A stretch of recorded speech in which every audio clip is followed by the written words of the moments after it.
જય શ્રી કૃષ્ણ, જય બલરામ, જય રામદેવજી મહારાજ, જય મહાદેવ। આજે જય બલરામ અને ભગવાન શ્રી કૃષ્ણના દર્શન કરી અને પોતાની જાતને ગર્વ અનુભવી અને આજે હું તમને એવી જગ્યાએ લાવ્યો છું કે જ્યાં એન્ટિક પીસનો ખજાનો છે।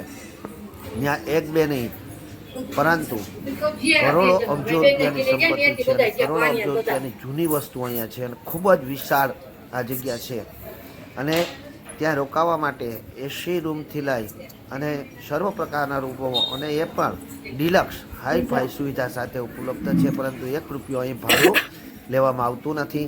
હાજી મિત્રો, આપણે આવ્યા છીએ વિશ્રામણ બાપુની જગ્યાએ જે પાળિયાદમાં આવેલું છે અને પાળિયાદ આ વિશ્રામણ બાપુની જગ્યા કે જ્યાં રામદેવ પીરનું દેવાલય ગણાય છે અને રામદેવ પીરના સ્તંભો કે જેમની અંદર ધ્વજા ચડાવવા માટે પણ લીપો ફીટ કરેલી છે અને અહીં જૂની જૂની એટલી બધી એન્ટિક પીસો છે કે તમે જોતા જ રહેશો।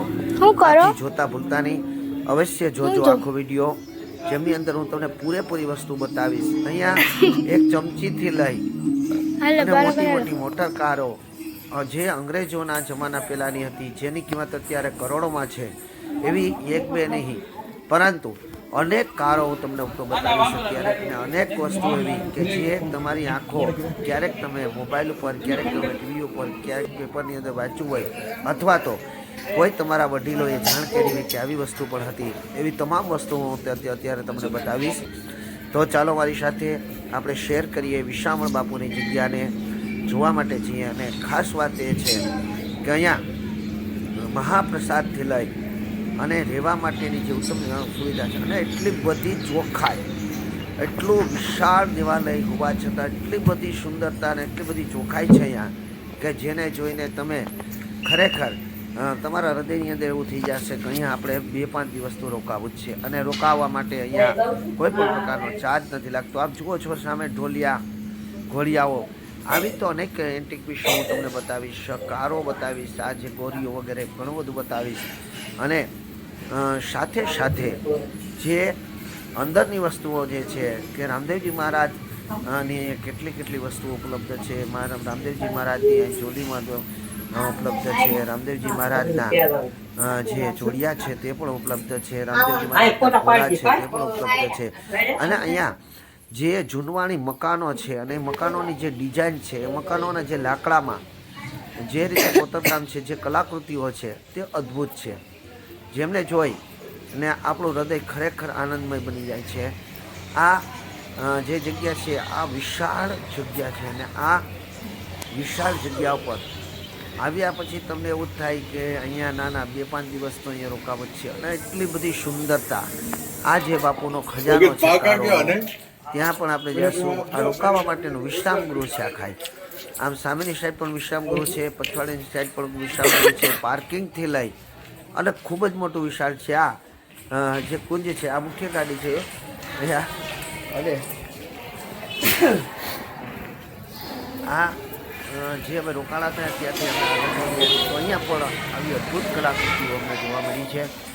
અહીંયા સવારનો પ્રાતઃકાલ હોવાથી હજી કોઈ યાત્રિકોથી લઈ અને સેવાભાવી જે લોકો હતા, જો કેટલી સાફ સફાઈ છે અહીંયા, કેટલી સુંદર સાફ સફાઈ, ક્યાંય તમને એક કચરાનો ક નહીં જોવા મળે, એટલું બધું વિશાળ હોવા છતાં પણ એટલી બધી સફાઈ અને લગભગ ઘણા બધા લોકો સવારના પ્રાતઃકાલને વિશે 4-5 વાગ્યામાં જ અહીંયા બધું બંધ કરવા માટે આવી ગયા હતા અને બધું સાફ સફાઈ કરવા માટે આવી ગયા હતા। આપણે જોઈ રહ્યા છીએ જે કદાચ મંગલ સાહેબના પહેલાંના જમાનાના આ વસ્તુઓ હતી અને અહીંયા એવી કોઈ ગાડી નથી કે જે અહીંયા નથી, જે પ્રખ્યાત થયેલી ગાડીઓ હોય પૂર્વ સમયની અંદર એ તમામ ગાડીઓ અહીં ઉપલબ્ધ છે અને હાલની ગાડીઓ પણ હાલના સમયની અંદર જે ગાડીઓ મોંઘાઈ દાટ છે, દાખલા તરીકે મર્સિડીઝ છે, રોયલ ચેલેન્જર છે કે એવી થાર જેવી તમામ ગાડીઓ અહીંયા ઉપલબ્ધ છે અને અહીંયા કદાચ વિશ્રામણ બાપુના જમાનાની અંદરથી લઈ અને અત્યાર સુધી આ સૌથી એન્ટિક પીસ કરવામાં આવે છે। હવે આપણે આવી ગયા છે બહાર અને બહાર આવી અને હું તમને આ મંદિરના દેવાલય તરફ જે દર્શન કરાવી રહ્યો છું એ તમામ દર્શન કર્યા પછી તુલાની પણ અહીં રાખવામાં આવેલી છે અને એ પણ જૂનવાળી જ છે. અને આ જે પેટારાથી માંડી અને ઘણી બધી વસ્તુ એવી છે કે જે આપણે રોજિંદા વસ્તુમાં ઉપયોગ કરતા હતા. અને આવી વસ્તુઓને જોઈને ખરેખર અમને તો એવું થઈ ગયું કે અમે બે ત્રણ દિવસ અહીંથી રોકાઈ જઈએ. અને આ છે રામદેવજી મહારાજનો સ્તંભ છે, જે આપણે મંડપ કરીએ અને મંડપ કરીએ ત્યારે આ સ્તંભ ઊભો કરીએ છીએ. આ સ્તંભની ખૂબ જ કલાકૃતિ છે. અને આની અંદર ગયા પછી અહીંયા આ કોઈ એવી રીતે નથી કે સ્તંભને ઉપર જે ધજા છે, ધજાને ચડાવવા માટે લીપ છે. આ જે દેખાઈ રહી છે લીપ છે. આ લીપની અંદર આ નાની એવી બંને સ્તંભની અંદર ગોળ લીપો આપેલી છે. અને લીપ ઉપર જ જઈ અને કદાચ ધ્વજારોહણ થતું હશે. તો આવી અદ્ભુત જગ્યા કે જ્યાં ખરેખર સાક્ષાત ભગવાન હોવાનો આપણને અહેસાસ થાય, દેવ હોવાનો અહેસાસ થાય. અને જૂનવાણી વટવૃક્ષો પણ અહીં ઘણા બધા આવેલા છે. અને આ મંદિરની શિખરો સાથે જે કાંઈ અદ્ભુત કલાકૃતિઓ જે દેખાય છે તેનાથી તો સર્વ કોઈ પ્રભાવિત થઈ જાય છે. એવી કોઈ વસ્તુ નથી રોજિંદા વસ્તુ ઉપયોગમાં લઈએથી લઈ અને આપણે જે જરૂરત છે એવી કોઈ વસ્તુ કદાચ નથી કે જે અહીંયા નથી. અને એ બધાને અહીંયા એન્ટિક પીસ તરીકે સાચવવામાં આવી છે. તો આ અદ્ભુત જગ્યાના દર્શન કરવા એ પણ લાવો છે. અને દર્શન કરવા માટે આપણે અવશ્ય જ પધારવું જોઈએ. આ જગ્યા ખરેખર તો આમ ગણો તો આપણી નજીકમાં જ આવેલી હોવા છતાં પણ, સૌરાષ્ટ્ર પ્રાંતની જગ્યા હોવા છતાં પણ ઘણા લોકો આવી જગ્યા ઉપર ગયેલા નથી. અથવા તો કારણ કે આની એટલી બધી પ્રખ્યાતિ નથી. પરંતુ આ વિશામણ બાપુની જગ્યા તરીકે જાણીતી જગ્યા છે. હવે હું તમને લઈ આવ્યો છું અમરકુંજ તરફ, કે જ્યાં પણ બાપુની અનેક ગાડીઓ અને અનેક એન્ટિક પીસો રાખવામાં આવેલા છે. સામેની સાઈડ પણ રાખવામાં આવેલા હતા, અહીંયા પણ રાખવામાં આવેલા છે. અને આની કિંમત અત્યારે કરોડો રૂપિયામાં છે. એવું નહીં કે આ જૂની એમ્બેસેડર જેવી દેખાતી ગાડીઓ છે, પરંતુ અહીંયા મોંઘી દાટ મહા એમજી સુધીની ગાડીઓ જે છે તે તમામે તમામ ગાડીઓ અહીં ઉપલબ્ધ છે. હવે તમને હું ત્યાં સુધી લઈ જાય કે જ્યાં ગાડીઓ રાખવામાં આવેલ છે. અને આ જે વિશ્રામગૃહ છે એ આ વિશ્રામગૃહની અંદર આવા જ બીજા વિશ્રામગૃહ પછવાડે પણ છે, પાર્કિંગની પાછળ પણ છે. અને કોઈ પણ ₹1 પણ ચાર્જ કહેવાયનો લેવામાં આવતો નથી. હવે નજીકથી જોઈએ આપણે આ ગાડીઓને કે પેલા જુઓ આપ નાની એવી કોઈ આમાં ફરતો કાચ છે આથી કરી અને અંદરનું પૂર્ણ દ્રશ્ય દેખાતું નથી. પરંતુ આ રાજાશાહીમાં જે રાજ બન્યો ત્યારે પણ જે ગાડીઓ વપરાતી હતી એ ગાડીઓથી લઈ અને રોયલ ચેલેન્જર સુધીની ગાડીઓ અહીં ઉપલબ્ધ છે. એન્ટિક પીસ આની કિંમત અત્યારે કદાચ કરોડો નહીં પરંતુ આખી ગાડી હોય છે તો અબજો રૂપિયા આવી શકે. અને વિશામણ બાપુની જગ્યાની અંદર ₹1 પણ કહેવાયનો લેવાતો નથી. આપ જુઓ ગાડીનો ખજાનો, મહાગાડીઓનો ખજાનો, કેટલો સુંદર ખજાનો છે.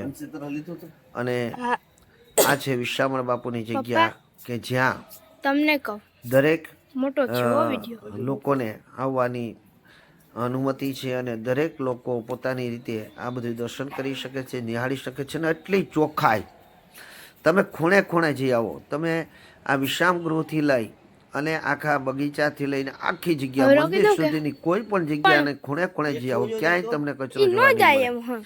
અને ફરતા સી કેમેરાથી સુરક્ષિત છે. આથી કરી અને કદાચ કોઈ એવું પણ કરે તો તેને તાત્કાલિક કદાચ જાણ કરી દેવામાં આવતી હશે. પરંતુ આ જગ્યા જોઈને જ આપણે એમ થાય કે ના, અહીં ક્યાંય કચરો કરવો જ ન જોઈએ. ક્યાંય પણ કદાચ આપણાથી ભૂલથી પણ કાંઈ વસ્તુ જરૂરી હોય ને આપણે નાખવાનું થાય તો પણ નાખી ન શકીએ, કારણ કે આની ચોખ્ખાઈ જ એટલી અદ્ભુત છે.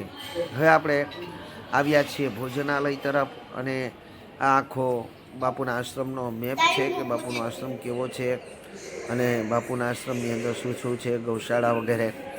અને આ આપણે જે ભોજનાલય છે, ભોજનાલય તરફ જઈ રહ્યા છીએ. અહીં કુંવર પૃથ્વીરાજસિંહનો પરિવારનો સર્વત્ર ફોટા આખા ભોજનાલયમાં મૂકેલા છે. અને અહીંયા લગભગ લોકો પગારથી પણ કામ કરે છે એવું જાણવા મળ્યું છે કે લગભગ લોકો અહીં પગારથી કામ કરે છે. જે રસોઈયાથી લઈ અને જે પીરસ્યા છે કે સાફ સફાઈવાળા છે તે તમામે તમામ અહીંયા પગારથી કામ કરે છે એવું જાણવા મળ્યું છે. પરંતુ આગળ જોઈએ કે રસોડું કેવું છે અને રસોડાની અંદર શું શું છે, ભોજન કેવું આપવામાં આવે છે. અને આ જે બા છે રાજમાતા તરીકે, અને રાજમાતા એ કદાચ આ સમયની અંદર અમે જાણવાની ઘણી બધી પપ્પા એક પ્રયત્ન જ છે. કર્યો કે આ વિશામળ બાપુ હું અને પછી વિશામળ તમે બાપુ સાથે આ જગ્યાને, અને આ જગ્યા શું રાજાશાહીની છે કે વિશામળ બાપુ વસાવેલી છે. પરંતુ અહીંયા હજી સુધી એવા કોઈ લોકો અમને અત્યારે મળ્યા જ નહીં કે જેની પાસેથી આપણે સંપૂર્ણ અને સચોટ અને સાચી માહિતી પ્રાપ્ત કરી શકીએ. પરંતુ આપણે અનુમાન લગાવી શકીએ. ગૂગલ ઉપર જો જાણવાનો પ્રયત્ન કરો તો અહીં ખોટી માહિતી પણ મળી શકે. આથી કરી ગૂગલને વિશેની માહિતી હું નથી આપી રહ્યો, પરંતુ હવે આપણે ભોજન સુધી પહોંચી ગયા છે. પૂરી છે, ભાખરી છે, દાળ છે, ભાત છે, શાક છે, ભજીયા છે, અને સાથે સાથે શીરો છે મીઠાઈમાં. અને આપણે ભોજન લેવા તરફ આપણે જઈએ તો હજી તો 10:30 જ થઈ રહ્યા છે, અને 10:30 વાગ્યામાં ભોજન બધાને પાઈ ગયું છે. અને અહીંથી સર્વ લોકો માટે આ ભોજનાલય ખુલ્લું છે. અહીં 1 પણ રૂપિયો ક્યાંય તમારે ધરવાનોય નથી ને 1 રૂપિયો લેવાનોય નથી. આ છે પૃથ્વીરાજજી બાપુનો આખો પરિવાર. અને આ પૃથ્વીરાજ બાપુ અને એની કદાચ આકાર સાથે વિશામળ બાપુની જગ્યાની અંદર એના ફોટા પણ અનેક મૂકવામાં આવ્યા છે, જેનું આ વિશામળ બાપુનું મુખ્ય છે. આથી આ જગ્યાને એક વખત અવશ્ય